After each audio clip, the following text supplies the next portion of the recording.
ನೋಡ್ರಿ, ಮೀಡಿಯಾದಲ್ಲಿ ಏನು ಕ್ಲಿಪ್ ನಡೀತಾ ಇದೆಯಾ ಅದು ಡಾಕ್ಟರ್ಡ್ ವಿಡಿಯೋ. ನಮ್ಮ ಹತ್ರ ರಾ ವಿಡಿಯೋ ಇದೆ. ಅದರಲ್ಲಿ ಯಾವ ಕಾರಣಕ್ಕೂ ಯಾವ ತರ ಘೋಷಣೆ ಇಲ್ಲ. ಯಾವ ತರದ್ದು ಈ ತರ ಇದು ಡಾಕ್ಟರ್ಡ್ ವಿಡಿಯೋ, ಎಡಿಟೆಡ್ ವಿಡಿಯೋ ಇದೆಯಲ್ಲ, ಅದ್ ಎಲ್ಲ ಫೇಕ್ ಇರೋದು.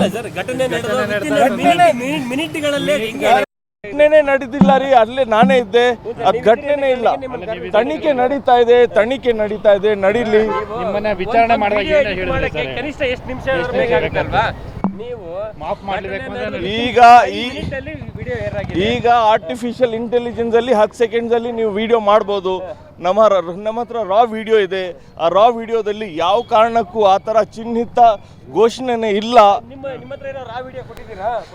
ನಾವು ಎಲ್ಲಿ ಕೊಡ್ಬೇಕಾಗಿತ್ತು ಅಲ್ಲಿ ಕೊಟ್ಟಿದ್ದೀವಿ. Thank you. ನಿಮ್ಮ ಹತ್ರ ಏನು ವಿಚಾರಣೆ ಮಾಡೋದು ಸರ್? ನಿಮ್ಮ ಹತ್ರ ಏನು ಬೈ ಚಾನ್ಸ್ ಏನಾದರೂ ಆ ಥರ ಘೋಷಣೆ ಆಗಿದೆ ಅಂತ ಕೇಳಿದ್ರು. ನಾನು ಯಾವ ಕಾರಣಕ್ಕೂ ಅಲ್ಲಿ ಘೋಷಣೆ ಆಗಿಲ್ಲ. ಏನಾದರೂ ಆಗಿದ್ರೆ ಆಗಿಲ್ಲ. ಆ ಎಡಿಟೆಡ್ ವಿಡಿಯೋದಲ್ಲಿ ಏನು ತೋರಿಸ್ತಾ ಇದಾರಲ್ಲ 10 ಸತಿ ಕೂಡ್ತಾವ್ರೆ, ಅಲ್ಲಿ ಆಗ್ಲೇ ಇಲ್ಲ. ಆ ಘಟನೆ ಆಗಿದ್ರೆ ನಾವೇನಾದ್ರೂ ಹೇಳ್ಬೋದು. ಆ ಘಟನೆನೇ ಇಲ್ಲ, ಅದಕ್ಕೆ ಏನ್ ಹೇಳೋದು ಈಗ? 25 ಜನ ಅಂದ್ರೆ ನಾಸಿರ್ ಹುಸೇನ್ ಅವರ ಲಿಸ್ಟ್ ಅಲ್ಲಿ 25 ಜನ ಬಂದಿದ್ರು. ಮತ್ತೆ ನಿಮ್ದು ರಿಯಾಕ್ಷನ್ ಸರ್, ಒಂದು ಪಾಕಿಸ್ತಾನ ಪದಕ್ಕೆ ಹೇಳಿದಾಗ ಯಾರು ರಿಯಾಕ್ಷನ್ ಸಡನ್ ಆಗಿ ಹಿಂಗ್ ಬರುತ್ತೆ? ನಮ್ಮ ಎನಿಮಿ ನಮ್ಮ ದೇಶಕ್ಕೆ ಯಾರು ವಿರೋಧ ಮಾಡ್ತಾವ್ರೆ ಅವ್ರ ಬಗ್ಗೆ ಏನಾದ್ರು ಜಿಂದಾಬಾದ್ ಹೇಳಕ್ ಆಗತ್ತಾ ನಮ್ಗೆ? ಆ ಸೌಂಡ್ ರಿಯಾಕ್ಷನ್ ಸಡನ್ ಆಗಿ ಆಗ್ಲೇ ಇಲ್ವಲ್ಲ. ರಿಯಾಕ್ಷನ್ ಮಾಡಕ್ಕೆ ಅದು ಆಗೇ ಇಲ್ಲ. ಆಗಿದ್ರೆ ನಾವು ಅಲ್ಲೇ ಕ್ರಮ ತಗೊಳ್ತಾ ಇದ್ವಿ.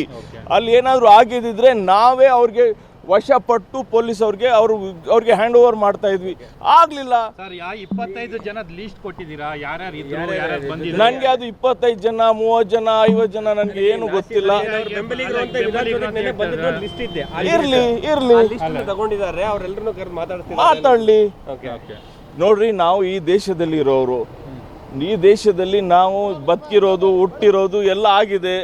ನಾವು ಈ ದೇಶದಲ್ಲಿ ನಮ್ಮ ಜೀವ ಆಗೋದು, ಇದಕ್ಕೆ ನಾವು ನಮ್ಮ ಜೀವ ಕೊಡೋಕ್ಕೆ ಸಿದ್ಧವಾಗಿದ್ದೀವಿ. ಯಾವ ಕಾರಣಕ್ಕೂ ನಮ್ಮ ವಿರೋಧ ದೇಶಕ್ಕೆ ನಾವು ಯಾವತ್ತೂ ಜಿಂದಾಬಾದ್ ಹೇಳೋಕ್ಕೆ ಚಾನ್ಸೇ ಇಲ್ಲ. Thank you. ನಿಜಾಮ್ ಫೌಜ್ದಾರ್.